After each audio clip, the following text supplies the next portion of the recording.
Keinformasi lainnya pemirsa, Jessica Kumala Wongso terpidana kasus pembunuhan Wayan Mirna Salihin bebas bersyarat dari Lapas Pondok Bambu, Jakarta Timur setelah 8,5 tahun mendekam di penjara. Jessica Wongso kini berstatus wajib lapor hingga tahun 2032.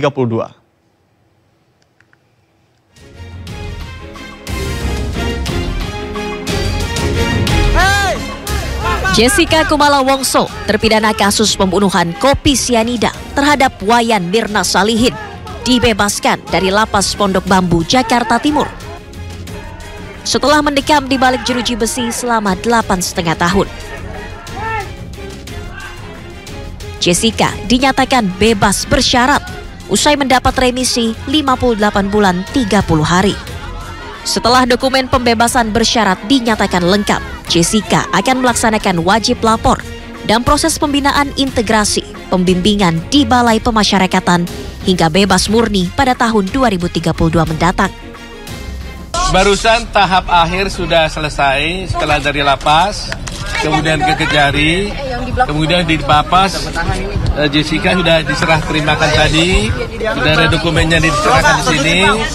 Nah, di hari ini, puji Tuhan, Jessica sekarang menjadi orang yang bebas, tetapi tentunya karena ini belum bisa bersyarat, tentunya Jessica tetap harus mengikuti aturan-aturan yang ada yang diberikan oleh lapas, ya. Jadi itu saja yang saya sampaikan. Pembebasan bersyarat Jessica dikonfirmasi Kepala Kelompok Kerja Humas Dirjen Permasyarakatan Dedi Edward Eka Saputra. Dalam surat yang dikeluarkan Dirjen Permasyarakatan, Jessica Kumala Wongso mulai ditahan sejak 30 Juni 2016. Usai dijerat kasus pembunuhan berencana pasal 340 KUHP. Jessica menerima pidana 20 tahun berdasarkan putusan kasasi Mahkamah Agung. Dalam surat disampaikan, Jessica wajib lapor hingga 27 Maret 2032.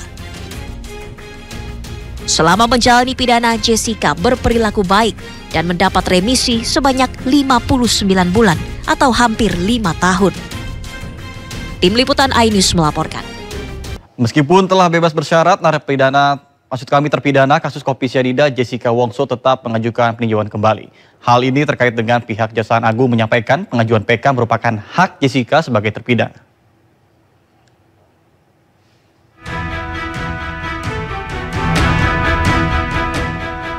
Terpidana kasus kopi sianida, Jessica Wongso resmi bebas bersyarat pada Minggu 18 Agustus 2024. Meski sudah bebas bersyarat, tim kuasa hukum Jessica menyatakan akan tetap mengajukan peninjauan kembali atau PK. Kepala Pusat Penerangan Hukum Kejaksaan Agung Harli Siregar mempersilahkan Jessica Wongso untuk mengajukan peninjauan kembali terkait kasus sianida yang menjeratnya 8 tahun lalu. Menurutnya, pengajuan PK merupakan hak Jessica sebagai terpidana. Yang menjelaskan bahwa pengajuan PK berdasarkan pasal 263 KUHP, terpidana atau ahli waris bisa mengajukan PK ke Mahkamah Agung terhadap putusan pengadilan yang telah berkekuatan hukum tetap. Namun yang menjelaskan bahwa tim kuasa hukum Jessica harus siap menunjukkan adanya bukti baru atau novum untuk bisa mengajukan peninjauan kembali. Kembali atau tidak, tentu kita harus mengacu kepada hukum acara yang ada, ya. Bahwa dalam pasal 263 KUHP sebagai hukum acara kita di sana secara lugas menyatakan bahwa terpidana ataupun ahli warisnya dapat mengajukan peninjauan kembali ke Mahkamah Agung. Nah, jadi dari sisi kami tentu melihat bahwa ini merupakan hak yang bersangkutan apakah akan mengajukan peninjauan kembali atau tidak. Nah, tetapi harus diingat juga bahwa dalam pasal 263 itu tentu juga telah disyaratkan bahwa seseorang terpidana atau ahli warisnya ketika akan mengajukan peninjauan kembali juga harus didasarkan pada alasan-alasan pengajuan PK itu sendiri. Nah, misalnya apakah benar ada bukti baru atau novum. Nah, kemudian misalnya apakah ada memang kehilapan, ya, atau kesalahan hakim sewaktu mengadili, ya. Jadi ini sangat penting untuk sebagai syarat pengajuan PK. Sebelumnya Jessica telah mengajukan permohonan banding, kasasi hingga PK, namun semua perlawanannya ditolak. Minggu kemarin Jessica Kumala Wongso bebas bersyarat dari Lapas Pondok Labu. Ketua Tim Kuasa Hukum Jessica Oto Hasibuan menyebut akan tetap mengajukan PK ke Mahkamah Agung karena putusan terhadap Jessica tidak sesuai fakta yang mereka yakini. Dari Jakarta, Amrina Rida, Tri Julianti melaporkan. Informasi lainnya pemirsa, Komisi Pemberantasan Korupsi atau KPK hari ini kembali memanggil Sekretaris Jenderal atau Sekjen PDI Perjuangan Hasto Kristianto sebagai saksi dugaan korupsi proyek jalur kereta. Sekjen PDI Perjuangan Hasto Kristianto rencananya akan memenuhi panggilan KPK sebagai saksi dugaan korupsi pada Direktorat Jenderal Perkeretaapian atau DJKA Kementerian Perhubungan. Dalam pemeriksaannya yang dijadwalkan pada pukul 10 pagi tadi, Hasto sempat meminta agar penyidik KPK mempercepat waktu pemanggilannya. Sementara Hasto sempat menyebutkan bahwa pemanggilannya ke KPK berkaitan dengan tim pemenangan Jokowi Ma'ruf Amin pada pemilu sebelumnya. Bahkan menurutnya beberapa orang yang ikut serta dalam pembentukan rumah aspirasi kini menjadi tersangka.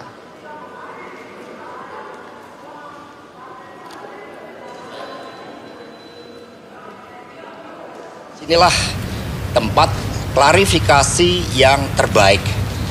Karena sikap kami ada dua hal. Yang pertama, berpedoman pada konstitusi kita. Itulah dengan niat yang baik sebagai warga negara yang punya tanggung jawab terhadap hukum, saya datang dan sikap saya tidak akan setengah-setengah. Sikap saya untuk memberikan keterangan yang sebaik-baiknya. Karena tanggal 16 Agustus yang lalu kebetulan saya diundang untuk menghadiri diskusi di Museum Multatuli. Multatuli itu artinya banyak yang sudah aku derita. Jadi Indonesia sekarang menderita karena hukum dijadikan alat kekuasaan. Dengan spirit dari Multatuli itu, dari Edward Decker, saya datang dengan sikap sebagai warga negara yang tidak pernah setengah-setengah di dalam berjuang bersama KPK untuk memberantas korupsi. Karena kami memang dilatih oleh Ibu Mega untuk meneladani kehidupan para proklamator bangsa, Bung Karno, Bung Hatta, yang mereka pun demi kebenaran melawan hukum kolonial itu berani menanggung risiko apapun untuk menyuarakan kebenaran. Pemirsa, untuk mengetahui informasi terkini terkait dengan pemanggilan Sekjen PDI Perjuangan Hasto Kristianto ke Gedung Komisi Pemberantasan Korupsi atau KPK sebagai saksi dugaan kasus korupsi kereta api, kami terhubung dengan rekan kami Jen Cahyani di sana. Baik, selamat siang Jen. Bagaimana suasana di sana? Apa saja agenda yang dilaksanakan pada hari ini? Silakan Jen. Baik, selamat siang Nata dan juga pemirsa. Kalau saat ini berdasarkan pantauan kami di Gedung Merah Putih KPK sendiri, saat ini Hasto Kristianto masih berada di dalam sana, masih dalam proses pemeriksaan oleh penyidik KPK terkait dengan kasus dugaan suap Dirjen Perkeretaapian. Dan tadi berdasarkan pantauan kami di sini, Hasto Kristianto datang bersama dua kuasa hukumnya, yakni Ronita Lapes yang juga merupakan Ketua DPP PDI Perjuangan bidang hukum, kemudian ada Joy Tobing yang juga menemani pada hari ini, datang sekitar pukul 10 pagi dan langsung masuk ke dalam gedung KPK untuk melakukan pemeriksaan. Dan kalau untuk materi pemeriksaan di dalam sendiri kami masih belum mengetahui. Tadi kami sempat bertanya juga kepada Hasto Kristianto dan juga timnya, namun kami juga masih menunggu. Baik kami dan juga tim dari Hasto Kristianto masih menunggu apa saja yang menjadi materi yang akan ditanyakan oleh penyidik di dalam sana terkait dengan dugaan suap Dirjen Perkeretaapian. Dan kalau kami mengulik kembali pada waktu lalu, memang Hasto Kristianto sendiri sempat meminta penjadwalan ulang untuk pemeriksaannya di KPK pada tanggal 16 Agustus lalu. Dan pada akhirnya hari ini tanggal 20 Agustus Hasto memenuhi panggilan KPK untuk dilakukan pemeriksaan terkait dugaan suap Dirjen Perkeretaapian.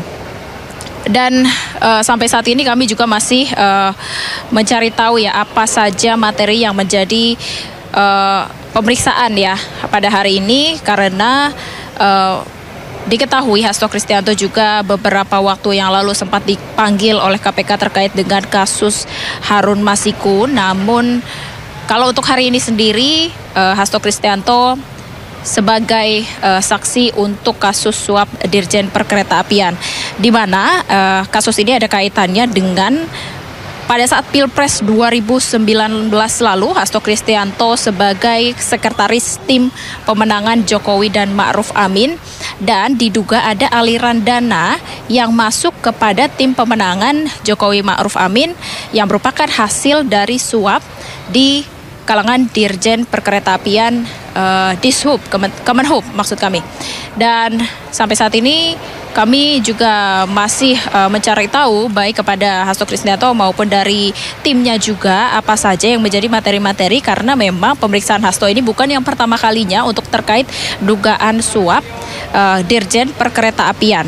Dan untuk kucuran dana yang masuk kepada tim pemenangan Jokowi Ma'ruf Amin tahun 2019 lalu, ini juga terkait bagaimana kasus dugaan suap Dirjen Perkeretaapian ini untuk periode tahun 2018 sampai 2022 begitu. Dan nanti pastinya akan kami update kembali informasinya kapan Hasto Kristianto akan selesai diperiksa di dalam pastinya, dan kami juga masih belum bisa memastikan berapa lama waktu yang diperlukan bagi penyidik KPK untuk memeriksa Hasto Kristianto dan juga timnya di dalam sana. Nanti akan kami update informasinya kembali. Kami kembalikan ke Anda, Nata. Baik, terima kasih Jen Cahyana melaporkan langsung dari Gedung KPK Jakarta. Selamat bertugas kembali. Ke informasi lainnya, pemirsa, Presiden Joko Widodo menghadiri acara konsolidasi nasional kesiapan pemilihan kepala daerah 2024 di Jakarta. Jokowi mengapresiasi KPU yang telah menyelenggarakan seluruh tahapan Pilpres dan Pemilu Legislatif di tahun 2024 secara aman, tertib, dan juga lancar. Presiden Jokowi menyebut pemilu 2024 tersebar sepanjang sejarah Indonesia, mulai dari Pilpres dan Pileg, lalu dilanjut dengan pilkada di 508 kabupaten kota dan 37 provinsi. Apresiasi pemerintah kepada petugas KPU dari pusat hingga daerah diwujudkan dengan kenaikan insentif hingga 50%.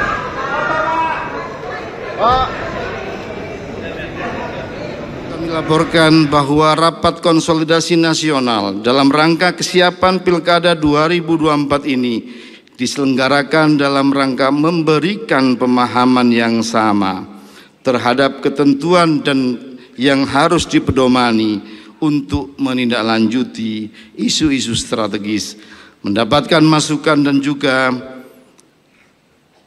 saran konstruktif dan membangun untuk kesuksesan persiapan pelaksanaan Pilkada 2024. Kegiatan ini diikuti oleh 3.743 orang peserta yang terdiri dari peserta KPU RI sebanyak 406 orang, peserta KPU Provinsi atau KIP Aceh sebanyak 246 orang, peserta dari KPU Kabupaten Kota sebanyak 3.084. Dalam beberapa hari lagi sudah memasuki tahapan pilkada serentak di 508 kabupaten kota di 37 provinsi. Ini tugas berat yang kita emban bersama-sama. Dengan tugas KPU yang sangat berat tersebut, saya mohon maaf. Sejak 2014 tidak ada kenaikan tunjangan insentif. Saya baru tahu kemarin bahwa sejak 2014, sehingga kemarin langsung saya kejar-kejar. Pokoknya saya besok enggak akan datang di rapat konsolidasi kalau belum saya tanda tangani.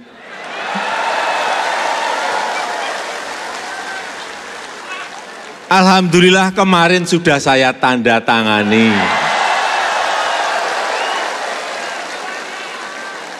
Saya tahu yang ditunggu kehadiran saya ini bukan Presiden Jokowinya. Yang ditunggu yang itu, saya tahu. Setelah saya kemarin, waduh, ini sejak 2014.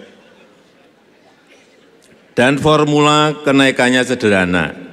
Hitung, kemudian ketemu, dan kemarin diputuskan.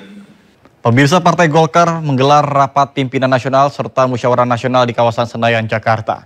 Acara yang juga digelar guna menjaring ketua umum baru tersebut turut dihadiri sejumlah petinggi partai.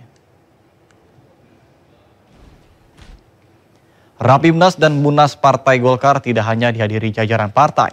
Presiden Joko Widodo hingga Presiden terpilih Prabowo Subianto juga disebut akan hadir pada acaranya penutupan besok. Sementara itu agenda Rapimnas berisi pengesahan pengunduran diri Erlangga Hartarto sebagai ketua umum dan mengangkat Agus Gumiwang sebagai pelaksana tugas ketua umum.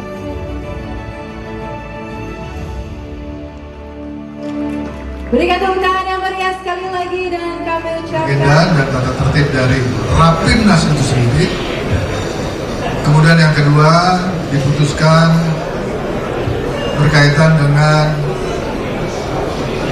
pengunduran diri Bapak Erlangga Hartarto sebagai Ketua Umum Partai Golkar, dan itu sudah diterima dalam Rapimnas. Kemudian juga diputuskan dalam Rapimnas penunjukan PLT Ketua Umum Partai Golkar yang tugas utamanya adalah mengantarkan kepada Rapimnas dan Munas 11 Partai Golkar. Dan keputusan yang tadi sudah disepakati, keputusan berikut yang tadi sudah disepakati, yaitu agenda dari Munas 11 Partai Golkar 2024 berkaitan dengan waktu, tempat di Jakarta, dan tema agenda itu sendiri. Sekali lagi, alhamdulillah kita bisa menyelesaikan forum Rapimnas dengan cepat, tetapi tetap menjaga konstitusi dari Partai Golkar. Kalau ada pertanyaan silakan. Pemirsa, untuk mengetahui informasi terkini terkait dengan digelarnya rapat pimpinan nasional atau Rapimnas Golkar di gedung JCC Jakarta, kami sudah terhubung dengan rekan kami Faisal Rinaldi. Baik, selamat siang Faisal. Jam berapa Rapimnas Golkar akan digelar dan apa saja yang akan dibahas serta siapa saja tokoh yang datang pada hari ini? Silakan. Ya, Nata dan juga pemirsa, untuk Rapimnas Partai Golkar dapat kami informasikan saat ini sudah selesai. Di mana kurang lebih pukul 11 siang ini Rapimnas Partai Golkar resmi ditutup oleh PLT Ketua Umum Partai Golkar yakni Agus Gumiwang Kartasasmita.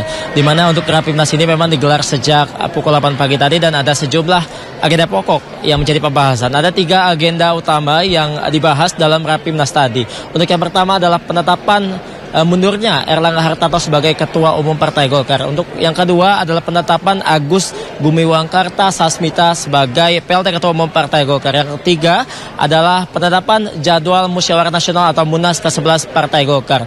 Adapun memang untuk jadwal Munas ini Nata akan digelar selama 2 hari dan pembukaannya akan dimulai pada sore nanti sekitar pukul 4 sore. Di mana agenda utama dalam Munas atau Musyawarah Nasional ke-11 Partai Golkar ini adalah pemilihan Ketua Umum baru Partai Golkar yang akan memimpin kurang lebih selama 5 tahun ke depan. Sudah menemui titik terang Nata bahwa yang akan menjadi Ketua Umum Partai Golkar untuk 5 tahun ke depan adalah Bahlil Lahadalia. Nah, ini tadi dikatakan oleh PLT Ketua Umum Partai Golkar yakni Agus Gumiwang Kartasasmita yang mengatakan bahwa Bahlil Lahadalia akan ditetapkan sebagai Ketua Umum Partai Golkar pada Munas nanti. Di mana seperti kita ketahui Nata dan juga pemirsa, memang Partai Golkar sebelumnya sudah membuka pendaftaran sebagai calon ketua umum dan sudah ditutup pada Senin 19 Agustus 2024 kemarin. Dan hasilnya bahwa memang Bahlil Lahadalia ini menjadi calon tunggal atau satu-satunya calon ketua umum yang lolos persyaratan melalui DPP Partai Golkar melalui steering committee. Memang ada calon lain Nata yang mendaftar sebagai calon ketua umum Partai Golkar yakni dari kader Golkar sendiri ada Ridwan Hisyam yang juga mendaftar sebagai calon ketua umum. Namun nampaknya kemarin sudah diumumkan oleh steering committee Partai Golkar di mana Ridwan Hisyam tidak memenuhi persyaratan untuk mendaftarkan diri sebagai calon ketua umum Partai Golkar, yang artinya Bahlil Lahadalia menjadi satu-satunya calon ketua umum Partai Golkar dan secara resmi atau tadi sudah dipastikan akan ditetapkan sebagai ketua umum Partai Golkar dalam Munas yang akan digelar pada 2 hari ini.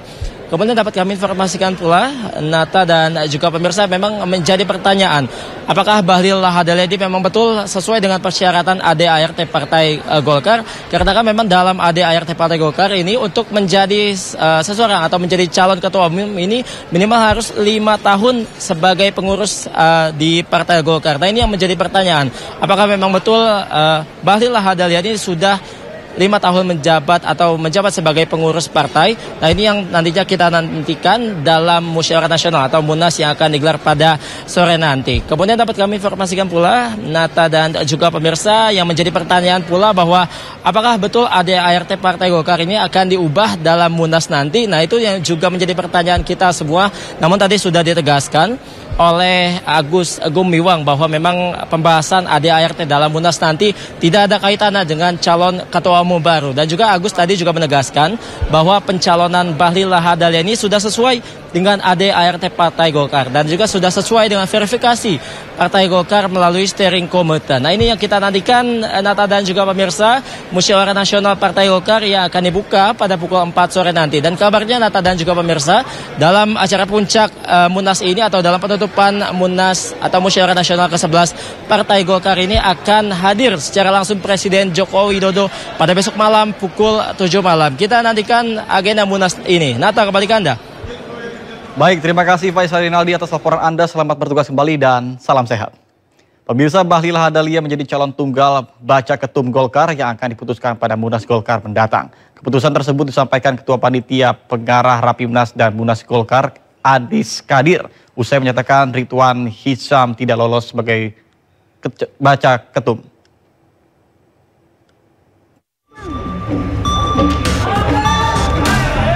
Panitia Pengarah Rapimnas dan Munas Golkar menetapkan Bahlil Lahadalia sebagai calon tunggal baca ketum Golkar.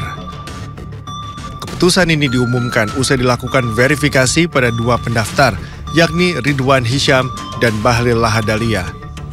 Berdasarkan proses verifikasi yang dilakukan, Ridwan Hisyam dianggap tidak memenuhi syarat sebagai baca ketum Golkar, yakni berkaitan dengan syarat terkait surat dukungan dari kader Golkar. Itu Bapak Ibu sekalian hasil verifikasi daripada komite pemilihan. Jadi malam ini steering komite melalui komite pemilihan telah menemukan 1 orang calon ketua umum Partai Golkar saja untuk periode 2024-2029 atas nama Saudara Bahlil Lahadalia. Selanjutnya, keputusan terkait pemilihan Bahlil sebagai Ketua Umum Golkar akan dibahas pada Munas yang dilaksanakan pada tanggal 20 dan 21 Agustus. Dari Jakarta, Amrina Rida Tri Julianti, iNews melaporkan.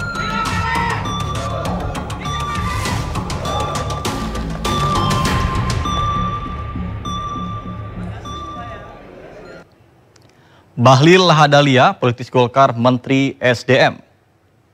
Lahir di Maluku Utara 7 Agustus 1967. Karir sebagai Menteri Investasi Kepala BKPM 2021-2024. Kemudian Ketua Umum HIPMI 2015-2019. Pengurus DPD Golkar Papua 2009-2014. Kemudian Bendahara Umum PBHMI tahun 2003.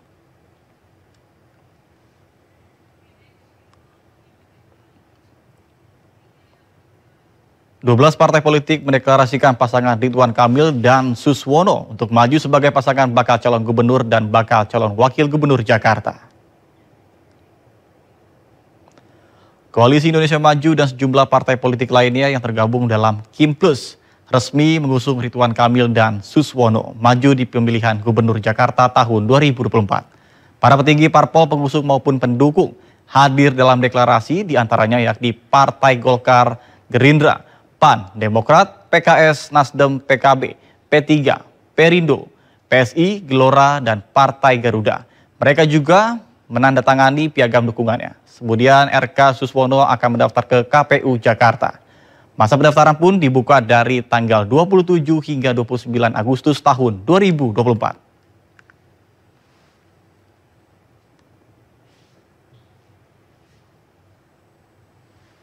Mengharap rahmat Allah Subhanahu wa Ta'ala, Tuhan yang Maha Esa.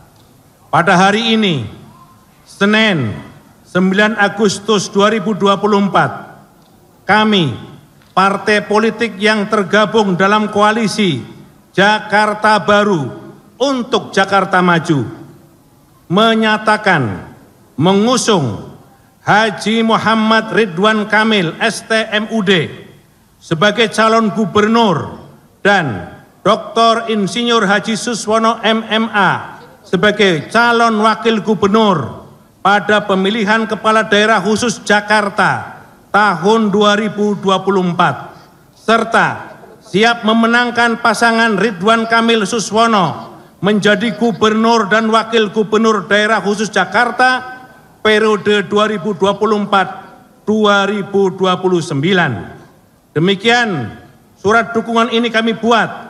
Atas pernyataan dan kerjasamanya kami mengucapkan terima kasih. Kami melihat 12 partai ini, Pak Muzani, adalah simbol dari rekonsiliasi. Sudah ditunjukkan oleh orang tua kita, Bapak Jokowi, Bapak Prabowo, menunjukkan kepada seluruh warga Indonesia bahwa setelah kontestasi datanglah rekonsiliasi. Nah, di skala wilayah inilah yang ingin kita tunjukkan. 12 dari partai politik ini menunjukkan semangat yang sama. Ada 3 hal yang sedang dan akan berproses. Negosiasi administrasi politik sedang kita lakukan. Tahap keduanya adalah kontestasi politik. Kami akan menyampaikan gagasan-gagasan dan berharap warga Jakarta bisa menerima gagasan apa itu Jakarta baru dan apa itu Jakarta maju selama 5 tahun ke depan. Dan yang ketiga adalah setelah negosiasi politik, kontestasi politik adalah kerja-kerja politik.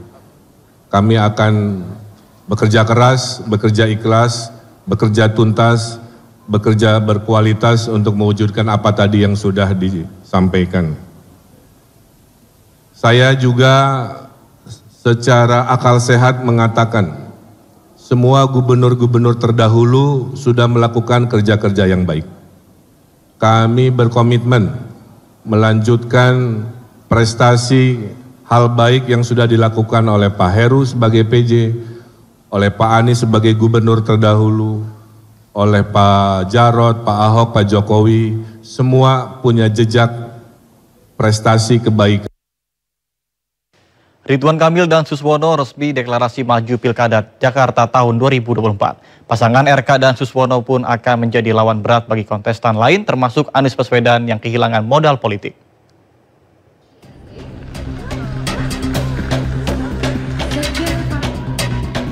Hari ini, Koalisi Indonesia Maju Plus mendeklarasikan Ridwan Kamil dan Suswono sebagai pasangan calon gubernur dan wakil gubernur DKI Jakarta. Mereka mendapat dukungan dari 9 partai politik, termasuk 3 partai non-parlemen dengan perolehan 90 kursi sebagai modal bertarung di Pilkada 2024. Hal ini menjadikan pasangan ini sebagai pasangan calon yang mendapat dukungan dari partai politik paling banyak, yaitu Gerindra, Golkar, Demokrat, PAN, PSI, PKS, PKB, Nasdem, dan Partai Perindo. Dengan mengantongi dukungan ini, maka kontestasi Pilkada 2024 tidaklah sulit bagi Ridwan Kamil dan Suswono. Apalagi basis suara PKS di Jakarta sangat kuat. Sementara itu di sisi lain, nasib Anies Baswedan berada di ujung tanduk. Pasca keadaan berbalik menyulitkan posisi Anies Baswedan.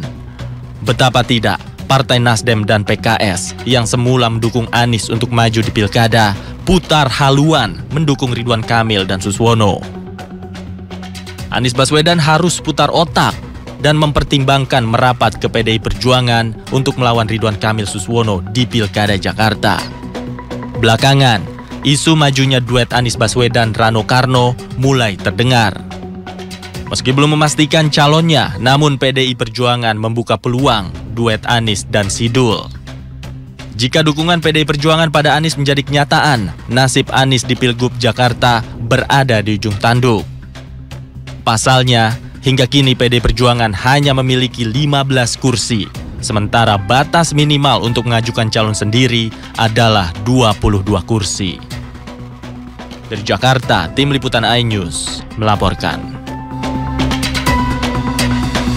Pemirsa, Partai Perindo menerbitkan 90 surat rekomendasi dukungan kepada bakal calon kepala daerah tingkat bupati, wali kota, dan gubernur yang akan bertarung di Pilkada tahun 2024 mendatang. Surat dukungan tersebut disaksikan dan diserahkan secara langsung oleh Ketua Umum DPP Partai Perindo, yakni Angela Tanusudibyo, di kantor DPP Partai Perindo Menteng, Jakarta Pusat.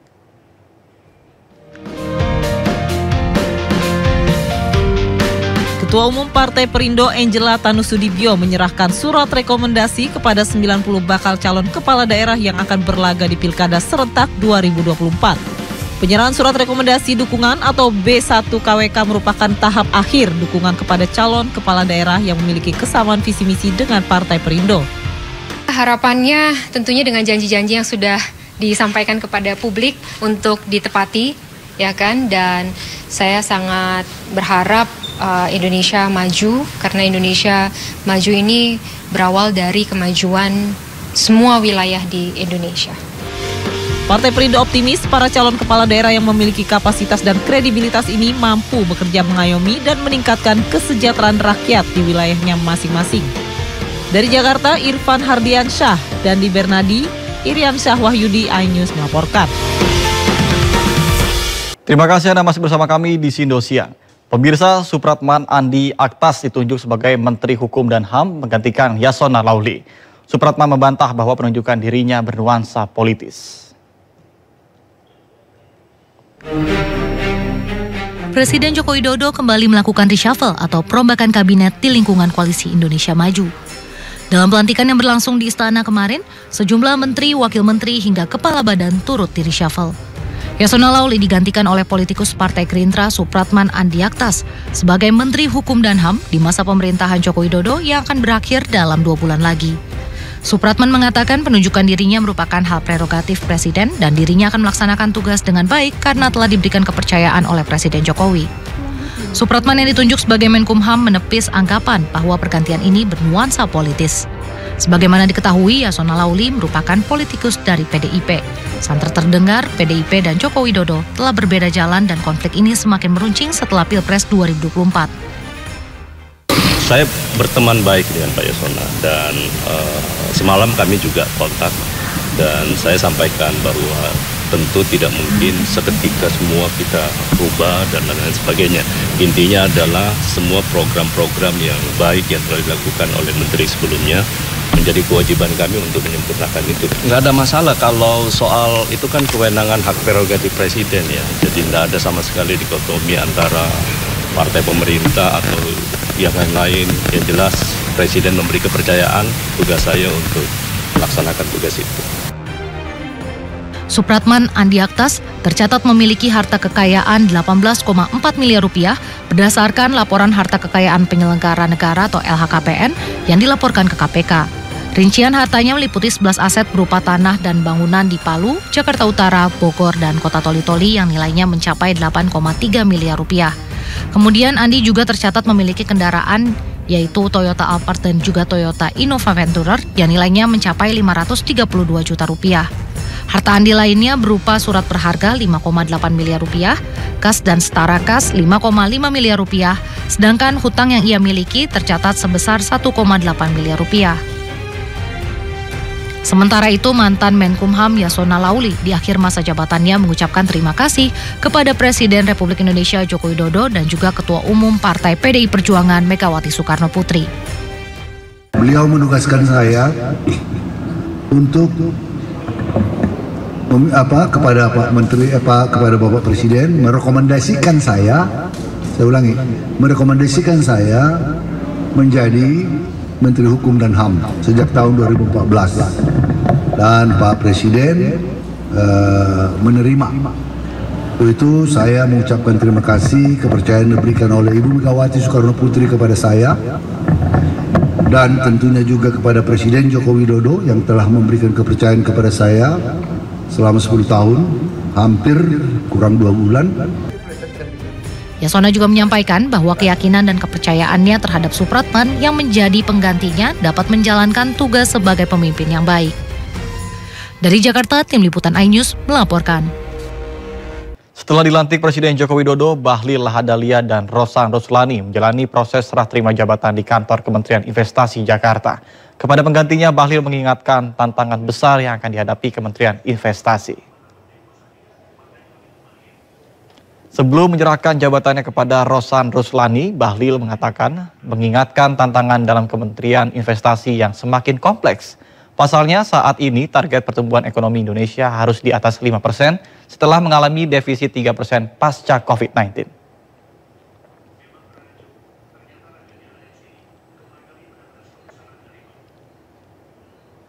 Tantangan kantor ini ke depan semakin hari semakin kompleks di saat target pertumbuhan ekonomi kita harus di atas 5%. Kita baru selesai pandemi COVID, defisit keuangan kita di bawah 3%. Maka untuk bagaimana mengisi kekosongan daripada defisit tersebut, maka pertumbuhan investasi ke depan di 2025 itu mencapai 1.900 triliun rupiah.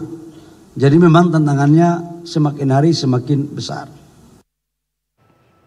Sementara dalam sambutannya sebagai Menteri Investasi sekaligus Kepala Badan Koordinasi Penanaman Modal yang akan berjalan selama 2 bulan, Rosan Ruslani sudah menyiapkan sejumlah langkah untuk memaksimalkan masa kerjanya yang sangat singkat. Salah satunya dengan meningkatkan kerjasama private sector serta mengelola investasi dengan benar sesuai dengan aturan. Menurut Rosan, kedepannya investasi akan memegang peran yang krusial.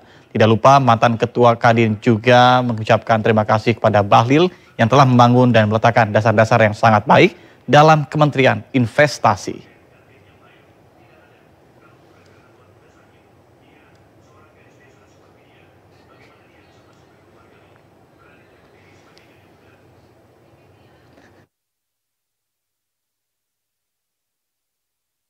Sebelumnya saya adalah Ketua Umum Kadin 2015-2020 dan tentunya kerjasama dengan private sector atau dunia usaha harus kita tingkatkan, harus kita maksimalkan dalam aturan dan koridor yang ada. Karena investasi ini kuehnya itu ada terlalu besar kalau dikerjakan oleh hanya sedikit atau negara. Harus kita kerjakan bersama-sama tetapi dalam tata kelola yang benar, dalam governance yang benar. Dan dalam kesempatan ini tentunya investasi akan memainkan peran yang sangat penting.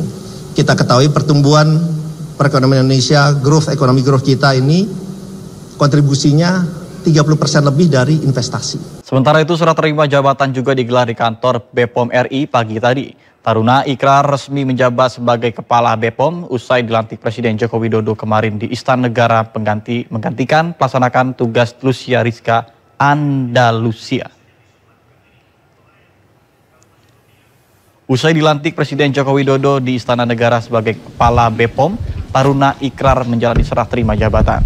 Taruna Ikrar menggantikan Lucia Rizka Andalusia yang sebelumnya menjabat sebagai PLT Kepala BPOM sejak November 2023. Dalam proses serah terima jabatan tersebut turut hadir juga Kepala BPOM periode 2016-2023, Penny Lukito.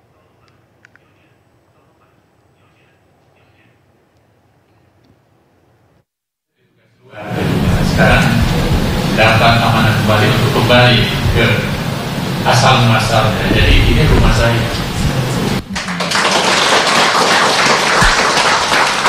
Jadi dengan demikian saya sangat bahagia saya kembali ke back home. Jadi saya merasakan ini bagian dari rumah besar yang memulai karir saya dan akhirnya saya kembali di sini diberi amanah pada posisi untuk mendeliver sesuatu yang sangat penting. Tentu itu bukan sekedar karena tujuan yang spesifik untuk sekedar mendapatkan posisi yang saya perlu garis bawahi, tapi ada tujuan mulia dari Bapak Presiden tentunya untuk melihat apa dan bagaimana Badan Pengawas Obat dan Makanan ini secara keseluruhan. Kita paham bahwa lembaga ini sangat-sangat penting. Lembaga ini is very important, very urgency of life, because dia berpengaruh terhadap seluruh bahan kebutuhan pokok rakyat Indonesia yang Selain merombak jajaran menteri, Presiden Joko Widodo membentuk Badan Gizi Nasional. Dadan Hindayana ditunjuk sebagai Kepala Badan Gizi Nasional yang menangani program makan bergizi gratis yang diinisiasi Presiden dan Wakil Presiden terpilih Prabowo Subianto dan Gibran Rakabuming Raka.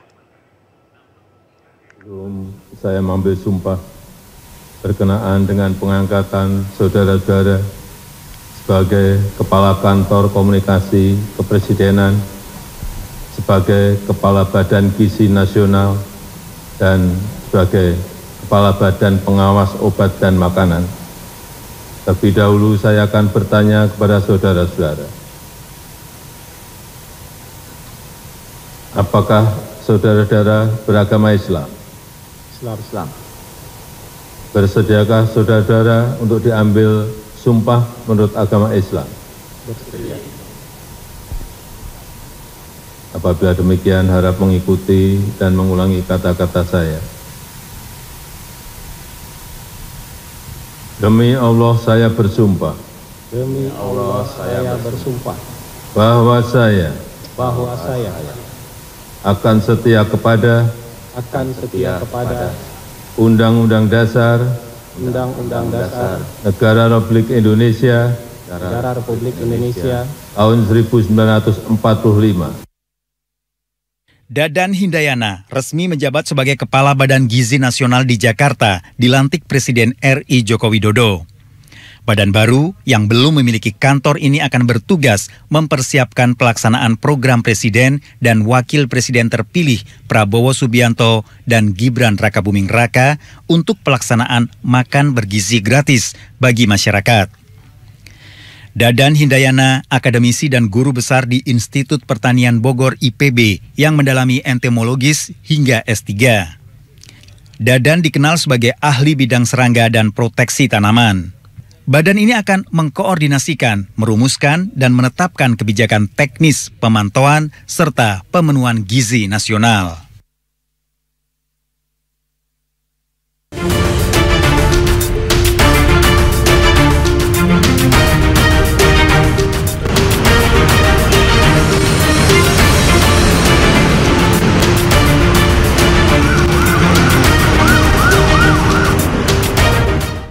Pemirsa, saatnya kita simak pantauan arus lalu lintas pada siang ini dan kami telah terhubung dengan Brigadir Medina dari NTMC Polri yang kini berada di kawasan MT Haryono, Jakarta Selatan. Baik, selamat siang Brigadir Medina. Bagaimana pantauan arus lalu lintas dari tempat Anda melaporkan? Silakan. Baik, terima kasih rekan Nata dan juga selamat siang pemirsa menemani aktivitas siang hari ini. Kami akan mengajak pemirsa untuk mengetahui bagaimana kondisi arus lintas langsung dari kawasan MT Haryono, Jakarta Selatan.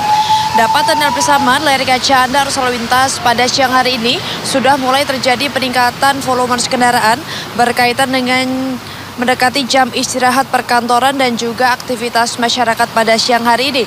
Arus lalu lintas dari arah Cawang yang akan mengarah ke Semanggi siang hari ini sudah terjadi peningkatan volume kendaraan yang didominasi oleh kendaraan pribadi baik roda 2 maupun roda 4. Kepadatan sesekali terjadi menjelang antrian traffic light, selepasnya kendaraan dapat melaju dengan kecepatan normal.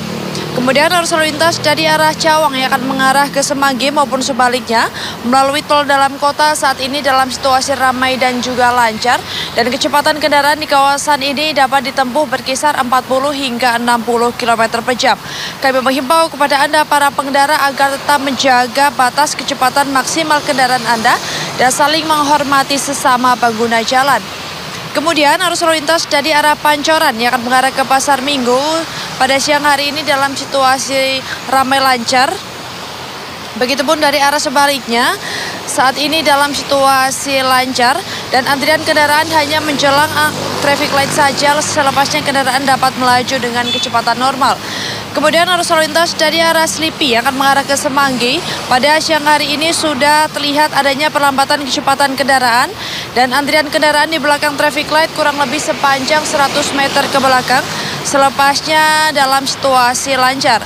Dan pemirsa, perlu kami informasikan kembali bahwa kawasan MT Haryono ini merupakan kawasan ganjil genap sehingga plat nomor genap saja yang dapat melewati kawasan MT Haryono. Dan untuk berplat nomor ganjil silahkan melewati jalur alternatif lainnya. Dan untuk sesi pertama sudah diberlakukan, yakni pukul 6 hingga 10 pagi tadi. Dan untuk sesi kedua akan diberlakukan pukul 4 sore hingga 9 malam. Dan pemirsa, demi terciptanya keselamatan dalam berlalu lintas, kami menghimbau kepada Anda para pengendara agar tetap menjaga keamanan, ketertiban dan kelancaran arus lalu lintas serta selalu mengikuti arahan dan juga petunjuk dari petugas kami yang berada di lapangan. Dan pemirsa, bagi Anda yang ingin mengupdate informasi selengkapnya seputaran arus lalu lintas, Anda dapat menghubungi call center kami di 15669 ataupun melalui SMS kami di 9119. Demikian Brigadir Medina melaporkan langsung dari kawasan MT Haryono, Jakarta Selatan. Selamat siang dan salam presisi. Silakan kembali ke Nata di studio. Baik, terima kasih Brigadir Medina atas laporan Anda dari kawasan MT Haryono, Jakarta Selatan. Selamat bertugas kembali dan salam presisi.